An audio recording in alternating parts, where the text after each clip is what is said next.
cara baru kita dalam mengelola ruang parkir adalah mari kita tetapkan dulu kebijakan yang tegas. Bagaimana parkir ini konsepnya pelayanan atau komoditas. Kalau pelayanan, jelaskan ruang mana yang harus dikelola untuk memberikan kesejahteraan pada masyarakat, mana ruang yang harusnya bisa memberikan kontribusi pada daerah.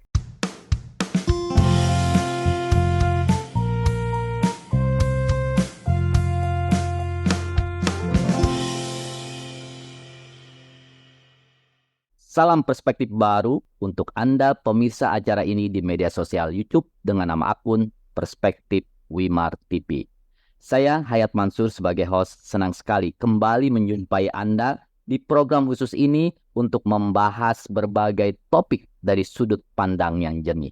Nah, sahabat perspektif baru, saat ini dalam beberapa hari terakhir kembali ramai diperbincangkan mengenai mewabahnya parkir liar. Dalam hal ini, yang dikeluhkan oleh publik adalah tarif parkir yang sangat tinggi dan juga dampak dari keberadaan parkir liar tersebut membuat seseorang atau masyarakat enggan mendatangi tempat tersebut. Kita bahas mengenai topik mewabahnya parkir liar ini dengan seorang pakar tata kota dari Universitas Trisakti. Dia adalah Yayat Supriyatna. Salam perspektif, Pak Yayat Supriyatna. Salam perspektif, Mas Ayat. Iya, nih Pak Yayat ini kawan lama nih semenjak pendiri Perspektif Baru, Pak Wimar Witular. Beliau sudah pernah diundang menjadi narasumber sekitar tahun 2012 atau 2013. Long time, lebih dari 10 tahun ya. Dan Pak Yayat masih tetap fokus dengan bidangnya yaitu mengenai tata kota. Nah, Pak Yayat, ketika kita berbicara mengenai tata kota, parkir atau area parkir itu merupakan salah satu layanan kota dan juga merupakan sistem lalu lintas. Tapi di kota-kota besar kita, area parkir ini cenderung semraut dan sering menimbulkan masalah. Seperti pemberitaan yang kita ikuti di media sosial maupun di media massa pada akhir-akhir ini. Nah, mengapa area parkir kita ini selalu semraut di kota-kota besar dan juga di tempat-tempat pariwisata? Begini, kita mau lihat parkir itu sebagai ruang pelayanan, ruang komoditas. Seharusnya Kalau ruang pelayanan, dia free. Negara menjamin, memprotek, mengamankan. Bahkan di negara-negara yang memang sudah mengatur dalam konteks pengaturan tempat parkir, itu sudah ditentukan mana yang dikelola, mana yang dibebaskan. Nah, sekarang kalau dia menjadi ruang komoditas, dia ruang yang ditransaksikan karena ada nilai di situ. Nah, pertanyaannya kan yang terjadi sekarang adalah ketika diatur tata ruang, ujungnya jadi tata uang. Jadi inilah yang menjadi persoalan yang menyebabkan mengapa pengaturan parkir itu menjadi ruang yang diperebutkan, ruang yang sebetulnya zona pelayanan tapi ruang komoditas. Maka kita lihat ruang yang ada, pengaturannya bagaimana. Nah, di sini ada perspektif yang menarik. Kalau mengacu kepada undang-undang tentang pendapatan daerah dan retribusi daerah, ruang parkir itu ada 4 yang harusnya jelas. Pertama, ruang parkir yang memang dikelola atau sudah ditetapkan. Ini yang free, ini tempat parkir. Ini yang harus dikelola.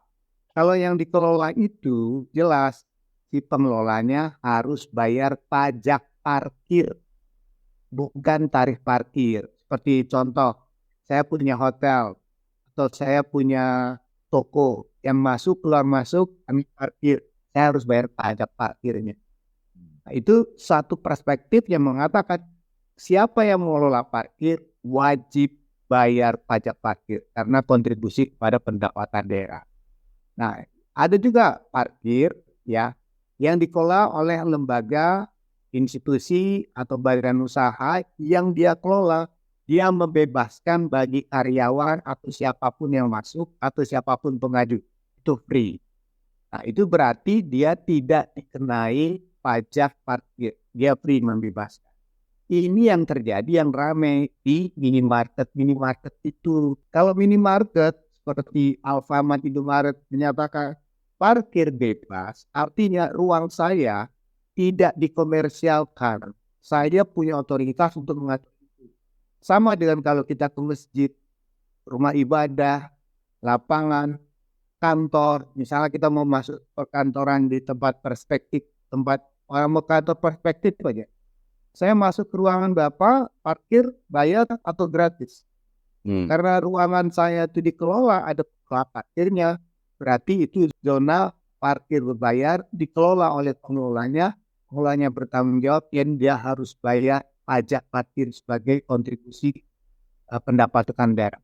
Tapi kalau dia merupakan ruang private, ya, yang saya kelola dan saya membebaskan, berarti saya membebaskan siapapun yang datang. Nah, inilah yang menjadi ruang perdebatan. Masuklah orang-orang atas dasar persoalan cari makan, persoalan sosial. Maka saya selalu mengatakan, parkir itu persoalan pengaturan ruang atau persoalan sosial lapangan kerja. Nah, ada dua lagi yang ruang parkir. Ruang parkir yang ketiga itu adalah ruang parkir yang dikelola oleh institusi diplomat atau resmi yang memang mereka punya hak eksklusif untuk mengatur mau terbuka atau tertutup. Dan yang terakhir itu adalah ruang parkir yang diatur ketentuannya oleh peraturan daerah. Nah, Pak Yayat, ini menarik. Ini area parkir ini banyak jenis-jenisnya nih. Nah, publik sendiri masih belum paham nih. Bagaimana membedakan bahwa ini adalah area parkir legal dan area ilegal?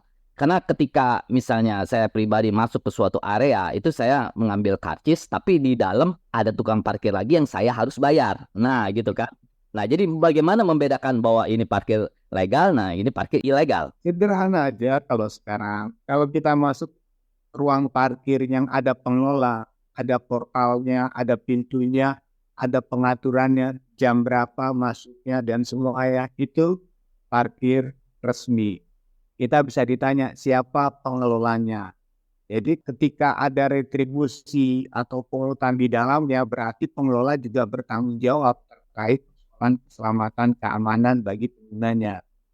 Nah, parkir yang sebetulnya dalam kategori parkir liar itu sebetulnya inisiatif yang muncul, ya ini persoalan kembali kan, apakah perseorangan, ormas, organisasi, atau kelompok-kelompok kepentingan tertentu yang melihat ada potensi komoditas yang saya katakan tadi.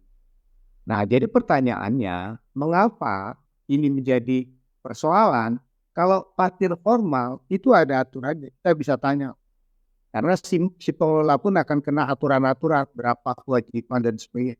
Tapi yang bermasalah itu adalah pada parkir-parkir yang tidak dikelola itu. Makanya kan saya suka mengatakan ketika ke tempat parkir, apakah di minimarket atau mana, saya mengatakan itu kita ketemu makhluk gaib. Kita datang dia nggak ada, kita pulang dia muncul. Nah, itu kan makhluk gaib. Nah, itu kan menjadi persoalan. Nah, di mana-mana, ya mohon maaf, ini kadang-kadang ruang kota itu ditransaksikan dengan penguasa ruangnya. Banyak orang apakah menjadi tim ses atau menjadi apa terhadap penguasa-penguasa itu atau ormas atau siapapun, ruang kota itu dibagi. Mana ruang mata air, mana ruang air mata. Nah, yang mata air ini ruang yang ditransaksikan karena begitu banyak. Nah, ini berlangsung terus-menerus.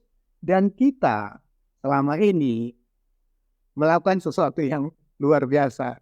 Kesalahan yang dilakukan secara terus-menerus dan dilakukan oleh semua orang, dia lama-lama menjadi pembenaran.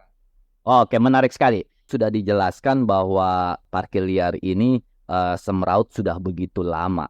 Nah, mengapa ini tidak bisa terselesaikan hingga saat ini? Sebetulnya persoalannya itu tinggal keberanian dan kemauan.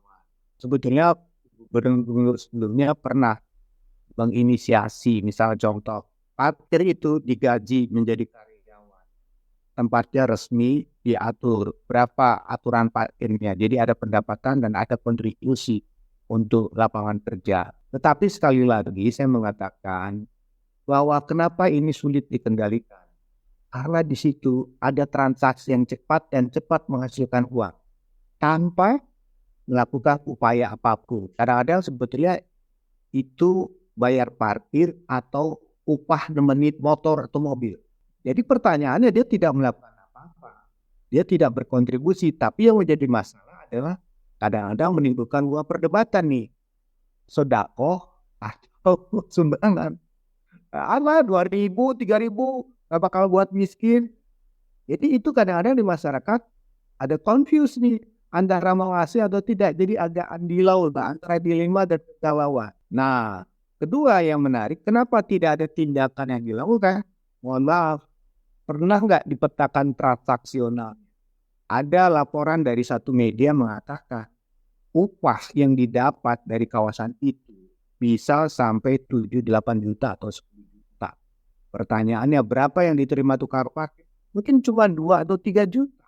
Sisanya itu kemana? Inilah yang namanya transaksi di ruang perkotaan yang didapat dari ruang-ruang yang dikomoditaskan. Siapa yang mendapatkan ini? Banyak kelompok-kelompok kepentingan. Bayangkan sama kita, mengapa dia menjadi bisnis yang menarik. Di Jakarta itu ada berapa? Ada 19 juta motor, ada 4-5 juta mobil, 24 juta kendaraan. Ruang parkir itu udah nggak ada yang resmi. Kita ini mobil terus bertambah, ruang parkir terbatas. Sebetulnya untuk badan jalan di jalan-jalan yang memang sudah ada letter B itu tidak boleh parkir. Tapi kenapa ada parkir dan kenapa dinas perhubungan tidak berani bertindak? Pasti ada aktor besar di situ. Nah, jadi pertanyaannya, negara hadir atau tidak? Sekarang ada contoh kasus di Medan. Di Medan itu pernah semua ruang parkir itu pola kerjasama itu biasanya ditransaksikan. Dapat sekian, store sekian. Dulu sistemnya storan. Yang pada parkir-parkir yang tidak ilegal itu. Kelompok ini setorannya berapa? Tapi kalau yang formal, dia bayar pajak. Nah, yang menjadi pertanyaan, banyak yang bocor di mana-mana nih. Jadi pendapatan daerahnya itu tidak sepenuhnya didapat dari ruang parkir yang diokupasi di semua ruang. Nah, akhirnya apa yang terjadi? Daripada bocor dan masyarakat terbebani dan pengusaha jadi rugi, kan bertahun-tahun begitu. Akhirnya apa? Berikan aja, kosongkan. Pokoknya masyarakat itu satu, jangan mau bayar parkir. Anda parkir di tempat yang resmi, di tempat yang resmi ada alatnya, ada aplikasinya, cashless. Artinya uang masuk jelas, jam parkirnya diatur. Kedua, menimbulkan keberanian perlawanan dari masyarakat. Masyarakat selama ini bingung mau kemana mengadu dan apakah pengaduan diproses. Kekuatan terbesar dari yang sekarang soalnya itu viralkan. Tidakkan ya tukang parkir. Jadi ini menjadi bentuk perlawanan karena masyarakat selama ini sebetulnya sudah kesel, sudah marah.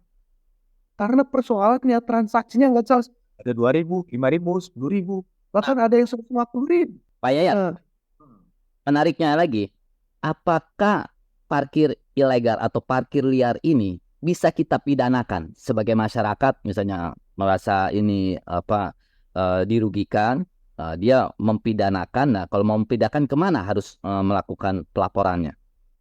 Ya, kalau ada unsur pidana ini kan unsur pemerasan, maka kategori unsur pemerasan itu masuk tidak di dalam. Kalau unsur pemerasan misalnya ada tekanan nih. Di sini kalau parkir sebetulnya menjadi perdebatan. Apakah ada unsur paksaan? Apakah ada unsur kekerasan? Apakah ada unsur pidana di dalam? Jadi ini ranahnya masuk ke teman-teman pidana lah. Dalam ketentuan perundang-undangan, kategori parkir ini kan menjadi dilema ketika ada confuse antara yang formal dan informal. Kalau yang formal, ya ada aturannya, Anda bayar sekian. Tapi yang informal ini yang ditransaksikan dengan ya sukarela atau segala macam itu masuk, ada unsur kekerasan nggak di dalam? Ada unsur tekanan nggak? Ada unsur ancaman tidak? Nah, kalau ada unsur ancaman, orang merasa terancam. Saya diperas supaya saya membayar. Nah, sekarang pertanyaan ini itu orang tidak berani melawan karena tahu tukang parkir itu dia sendiri pasti ada komunitas atau siapa yang membackup supaya dia berani. Kan keberanian dia untuk mengubarnya tidak dialih perseorang. Tidak ada ruang-ruang kosong yang tidak ditransaksikan. Kita bisa bayangkan berapa puluh juta yang berputar setiap harinya.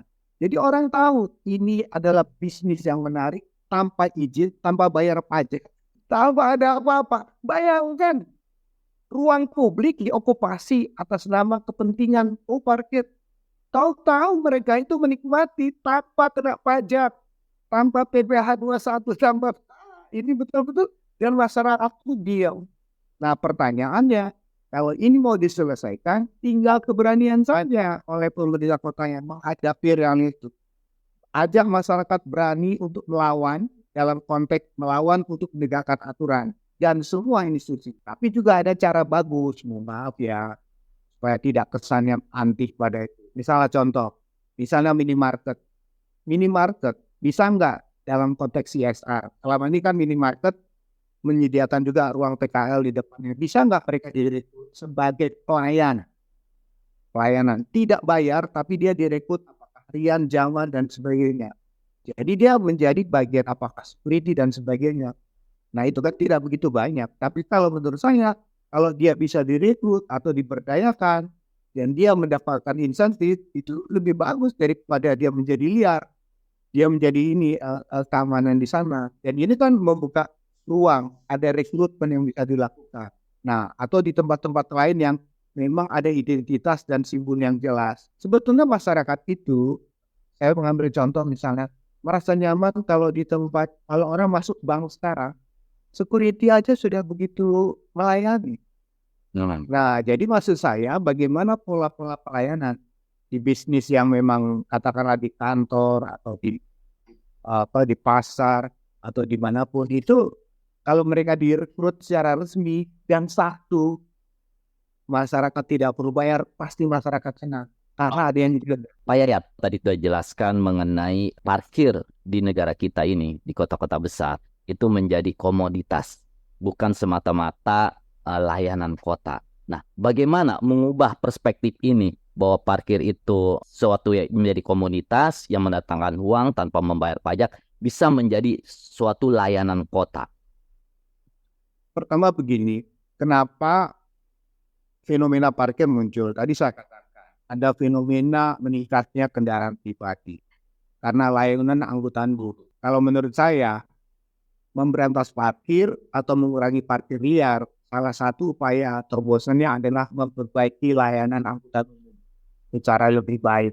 Jadi di sana orang bisa meninggalkan kendaraannya, tidak perlu menggunakan kendaraan pribadi, sehingga ruang parkir khususnya di zona-zona tengah kota, inti kota itu bisa berkurang kalau dilayani oleh sistem layanan yang sudah ada. Dan itu satu berkurang. Yang kedua, kita mau memaksimalkan pendapatan daerah.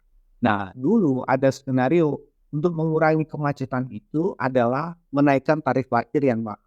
Nah, sekarang bisa nggak itu dilakukan? Tetapkan zona dengan tarif parkir yang cukup lumayan lah gitu ya.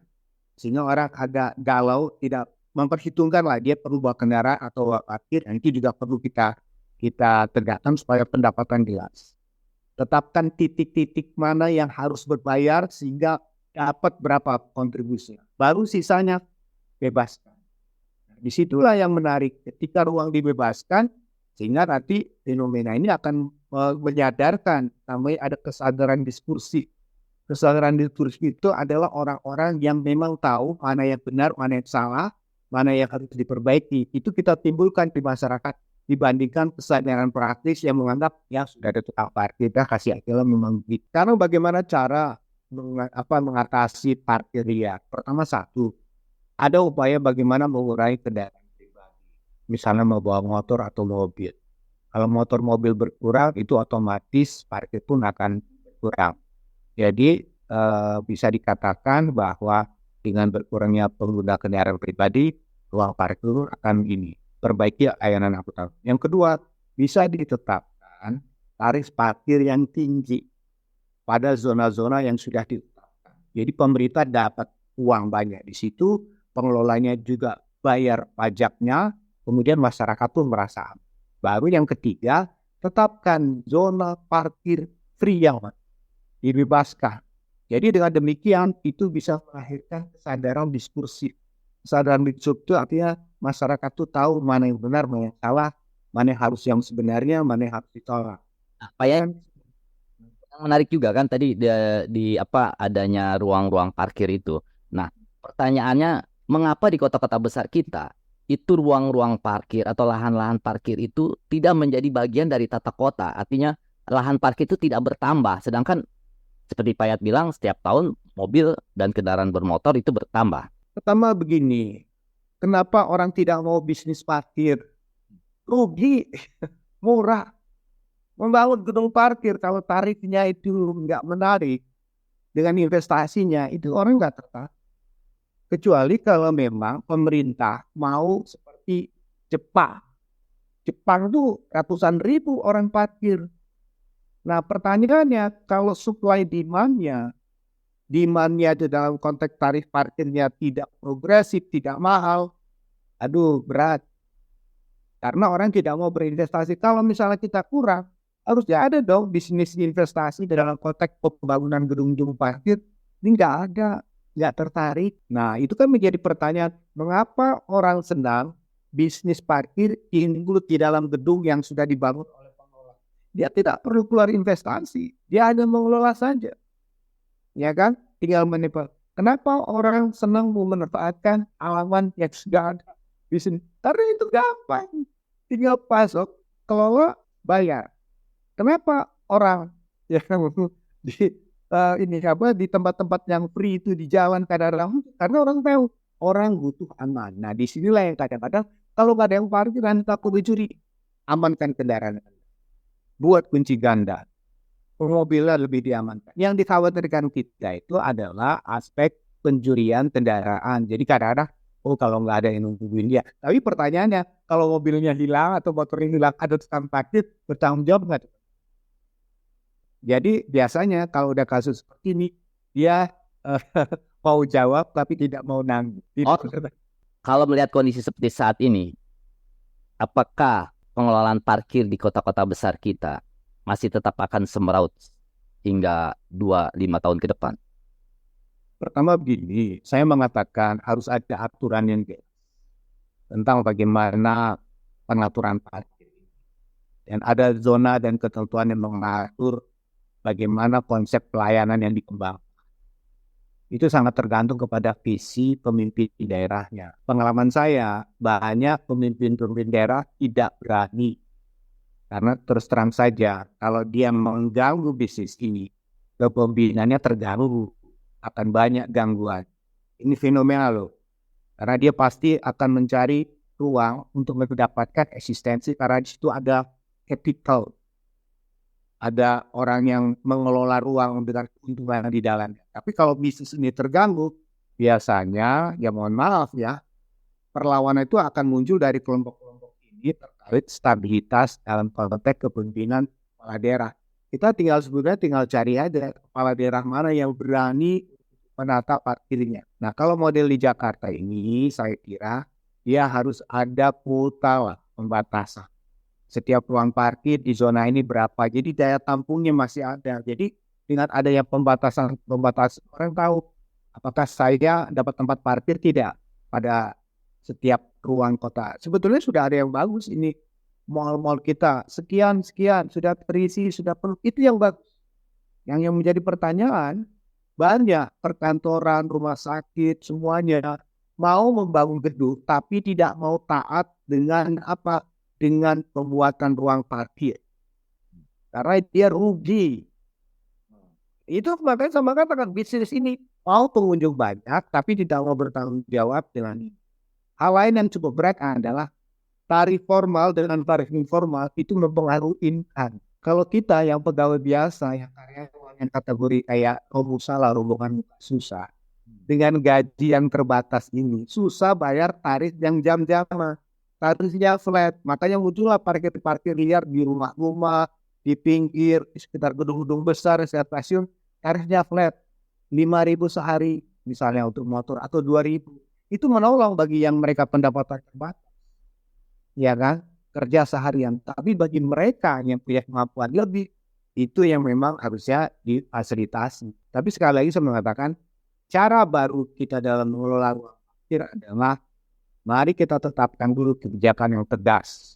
Bagaimana parkir ini konsepnya pelayanan atau komoditas. Kalau pelayanan, jelaskan ruang mana yang harus dikelola untuk memberikan kesejahteraan pada masyarakat, mana ruang yang harusnya bisa memberikan kontribusi pada daerah. Kedua, dalam tata pengorganisasian. Sekarang ini ada partnership yang tidak ini bagaimana disendirikan dan ditata ulang melalui peraturan-peraturan yang tegas. Dan yang paling terakhir, kita butuh pemimpin kota atau wilayah yang punya keberanian untuk melakukan perubahan.